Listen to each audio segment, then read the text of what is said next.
So starting today, I wanted to look at Cyberpunk 2077. I've been playing this game as it came out on the 9th on Steam, so for about 3 days, 4 days now. And I did notice some bugs and some issues with the game. Nothing too terribly bad, nothing I couldn't work around, especially because it's a first. I got it on the first day, and I think they've already patched it twice. But there was something that I was noticing in the game that I was frustrated with. And I went to go look at the Cyberpunk 2077 forums. And I was trying to pinpoint what exactly my issue was. And then I came across this thread, which is actually very big. I mean, this thread was started a day ago, and it's already got like almost 200 posts on it. And I agree with the sentiment of the poster, this Marty God. And what is interesting is I think he's right. The world is not interactive enough. So, what he says is, firstly, I must say that the game is great and I enjoy playing it very much. But more and more I'm playing, I can't shake that one big disappointment or issue that I have with the game, and that's that the world just does not seem interactive enough. And it is a real shame it has so much potential and unused opportunities in that area. I don't know, I just thought it would be more interactive like GTA, more specifically like GTA San Andreas.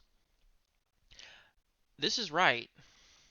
You can walk through the whole game and interactions outside of the gigs and the subplot and the sub stories and the main stories. There isn't really much. In playing this whole game, I don't think I've actually ever gone to a vendor. And when I try to talk to the NPCs on the street or something like that, I just get a canned response.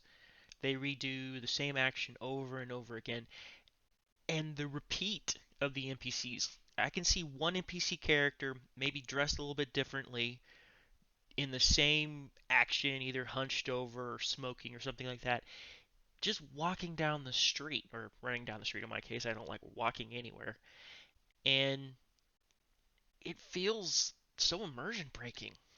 I don't really see what they were going for here. It feels like they just dropped different NPCs in certain places, and then they just had him keep running over and over and over again.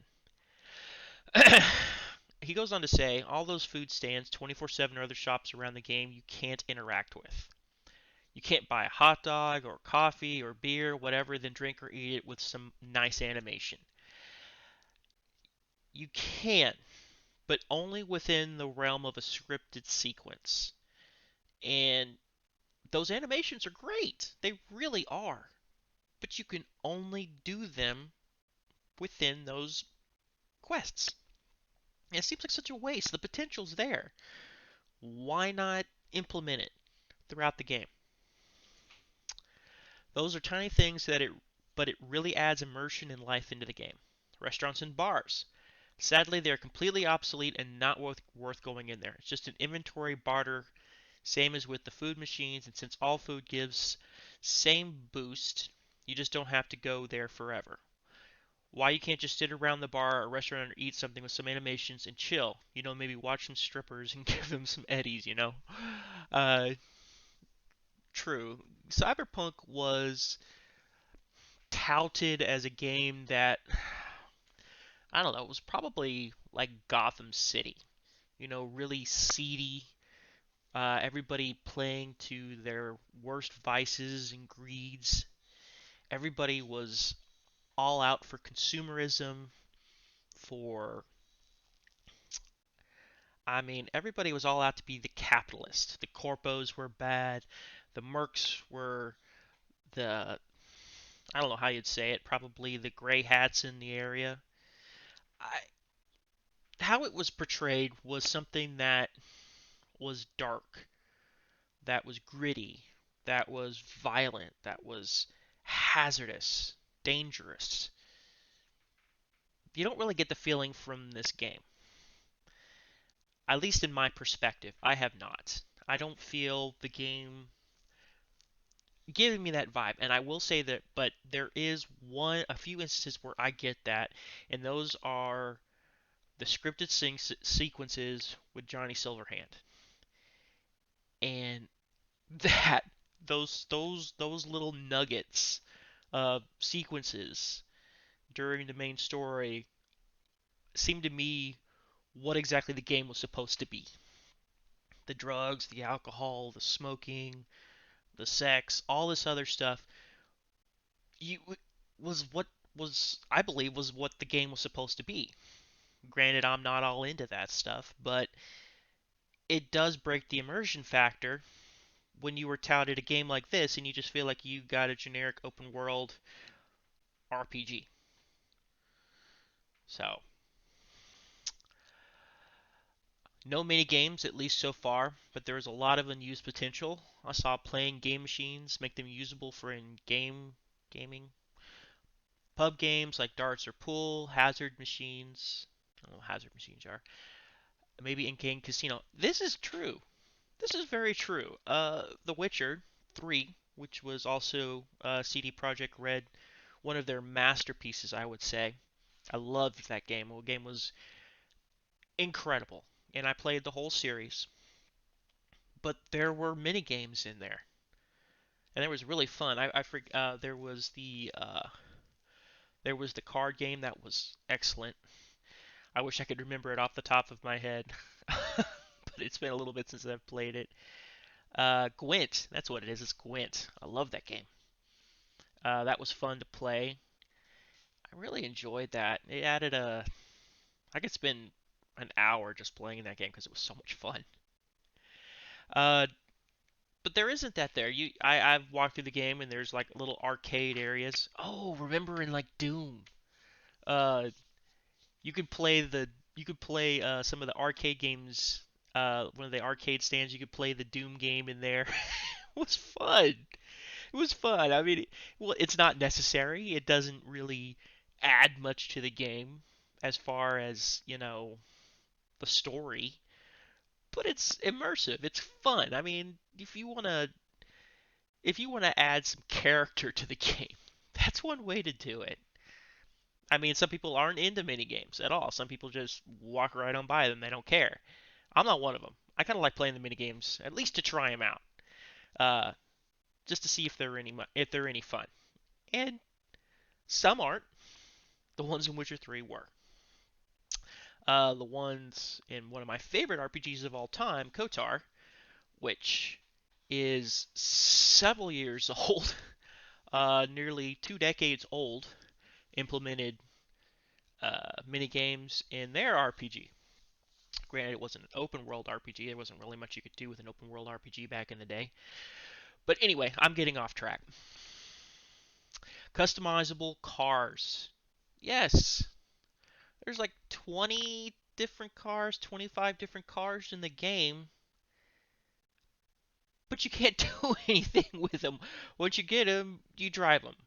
There's no upgrades, there's no customization, nada. So, literally, when I go and get a vehicle out of my lot to play, I look for the one that gets me to the destination fastest. I don't care how they look, I don't care too much what they are. I don't have any control over the appearance. So, yeah, so I'll usually get the motorcycle out just because I can go through the traffic a lot better if you can call it traffic. It's basically, uh, I'll get into the traffic in a bit. That driver AI pisses me off. Uh, and then this is the other thing is the brain dances. This was seemed to be touted as something very interesting in the game. Watching somebody's moments replayed, getting the same sensations, same audio, everything that they saw. I call them brain dances, and they are recorded on chips, and then you can play them back through this special. I think we call it like a brain dance halo or brain dance uh, replayer that you put on your head. And there's actually many instances throughout the game where through again the main storyline or some of the sub plots, you get to use them. But it's not all the time, and there's vendors out there that sell these things, and you do have the device to watch them, but the two don't interact. What's the point? But anyway, there's a few things on here that just seem very not well developed. And I'm just going to go through a few more of these. Yep. Old Burgers. The city looks great, but almost every door I walk up is locked. But there's a ton of silly vending machines. Yes, there are, and I haven't used not a one. Black Wolf. The graphics are stunning. The soundtrack is great. The voice actors are great. The story is really good so far. I will 100% agree with that. I'm about probably 70% through the game. It's really great for Principal from a technical and artistic point of view. It is true. It is a beautiful world. I will not disagree with that. It feels hollow. It's like there's a foundation, but the details are missing, the nuance. A lot of mechanics that should be standard are not in there. A lot of elements that should be a no-brainer for an RPG when it comes to customizability. Ugh. Interaction with the world, changing your style, seeing your style regularly in mirrors or glass or whatever. Transmog versus gear stats, basic stealth elements. Oh god, yes, the stealth needs to be revamped in this game. Retrievable throwing knives, yeah, that's also true. You throw a knife and you can't retrieve it again. That's like, yeah. Even some of the keybinds and mechanics that have been standard in the industry for years are just handled weirdly. And yeah, a lot of waste of space. Restaurants and shops are cool, but only if I can actually interact with them, immerse myself. I don't need to buy a coffee if I don't even get an animation for it. Yeah, and it really, uh, the balances for the benefits of drinking and eating are disproportionate. Might as well buy 20 of them. But a real RPG lets you walk up, buy the coffee, sit down, and drink it there. These little things go a long way. I don't like to say it, but even though it's not an RPG, Deus Ex, the original, was a better RPG for its time than this in many areas. I have not had the opportunity to play the original Deus Ex. Needs to be on my bucket list. I feel like I just bought the player's handbook for D&D 5e, but a portion of the content is missing and there are no modules out for it yet. A lot of potential and setup. The construct is there, but there is no substance. And more and more and more and more frustration. Some people are wanting the tram implementation. The quick travel implementation is poor. Uh, the, Using taxis or calling taxis and having them drive you where you want to go, or going to because I think GTA 4 implemented that if I'm correct, which is that game is old. Why is this not being implemented? So I finally summed up what I thought. I went back through this and I read it, and I was replying to somebody, and here it is. So this is Katena. Uh, he was replying to somebody else above him who was really having issue with the game. Relax, bro. We have our quote of responsibility here also. Uh, Role of responsibility, maybe. We push them to release as fast as they can. It is the first launch of a huge title that we all have been waiting for. Come on, we all want this to happen to improve and make it better. I'm reading so much hate against it that I'm getting scared of a discontinuation or something. This. It's not hate. I don't hate the game. I am disappointed in it. I am disappointed. There's not hate. There is some frustration, but there's not hate. It is a great game. We all want more. Of course we do, but we want more because it is an excellent game. Play it, enjoy it, and you will see what I mean. Story got me from the first moment. I felt the game. I love the mechanic, the different languages. Everything is wonderful, but as you, I want more story, more gameplay. So let's just wait for more DLC. It will happen. This should not be solved with DLC. This should not be solved with DLC. This should have been done before. This was promised aspects of the game. This had nothing. We're not asking for anything that wasn't already promised by the devs. They said we would have these things. They said it would be immersive. We'd say we'd be able to interact more. We shouldn't have to get a DLC because if we get a free DLC, it's basically a patch. Or we have to pay for DLC to add the features in the game that we already paid for.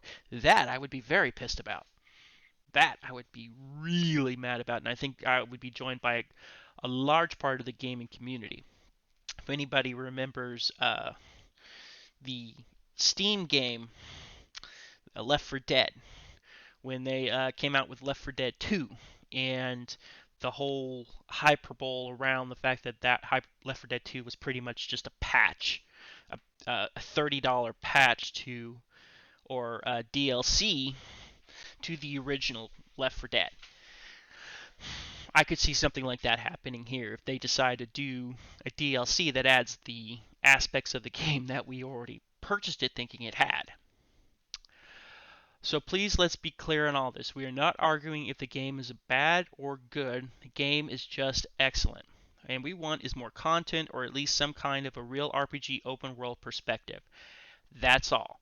Because if we keep talking trash, the solution is plain and simple. We move to another title and that's it. I mean, game is not that expensive after all for what it is now. I paid $60. I paid $60 for my game. And that was a couple of days before because I wanted to have it preloaded so I could play it when I came out. I generally don't pay full price for games. If I can, I usually will wait until it goes on sale. I've only pre-ordered 2 games in my entire life. One of them was Mass Effect 3, and this one. Mass Effect 3, I loved it. It was probably one of the best pre-purchases I'd ever made of a game, and I felt it was totally worth what I paid. Cyberpunk, jury's still out. I'm not. For what it is it worth $60? Maybe. But the fact that I wasn't given what we were told was going to be in the game, that leaves a sour taste in my mouth. So my response is this. Excellence is based on perception. The game disappoints because it could have been so much more. Overpromising and underdelivering is the hallmark of poor development, and we all expect better from CDPR. For a year of mostly underwhelming games, I think we were all hoping for something amazing from this studio. And in nearly all other respects, they succeeded in making a great open-world RPG with amazing graphics and an excellent story. Cannot emphasize that enough. Okay? They did succeed in making a great open-world RPG with amazing graphics and an excellent story. I am not debating this. However, they didn't deliver on the one thing they based the whole premise of the game on.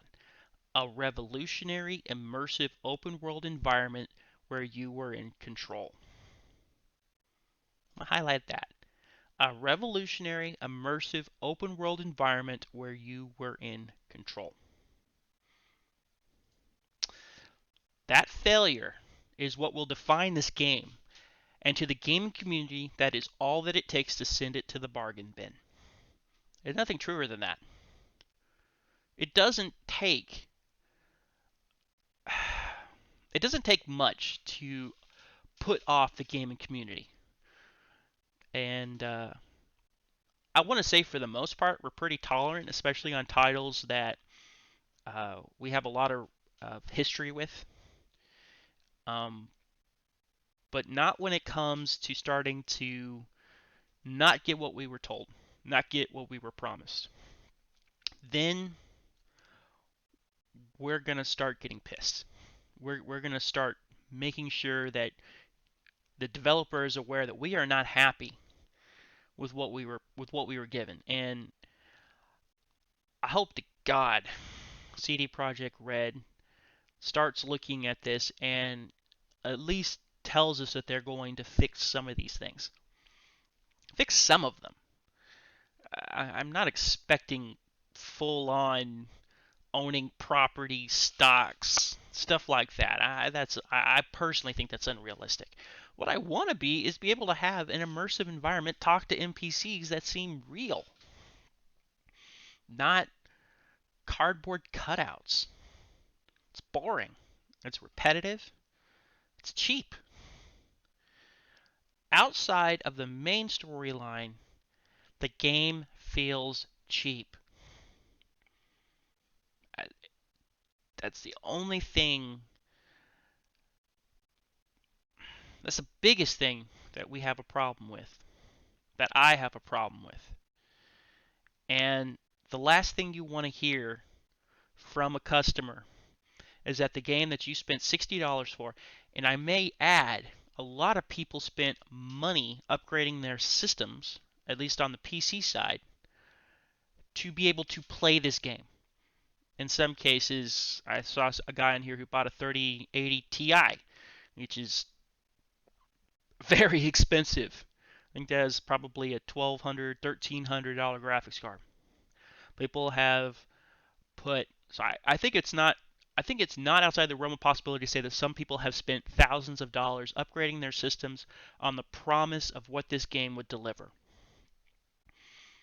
So there's more to it than just $60, at least for the PC gaming community. That's how I feel. Granted, I built my PC earlier this year. I did want it to play Cyberpunk 2077. I spent probably about $2,000 putting it together. It wasn't the main focus. It was a part of it.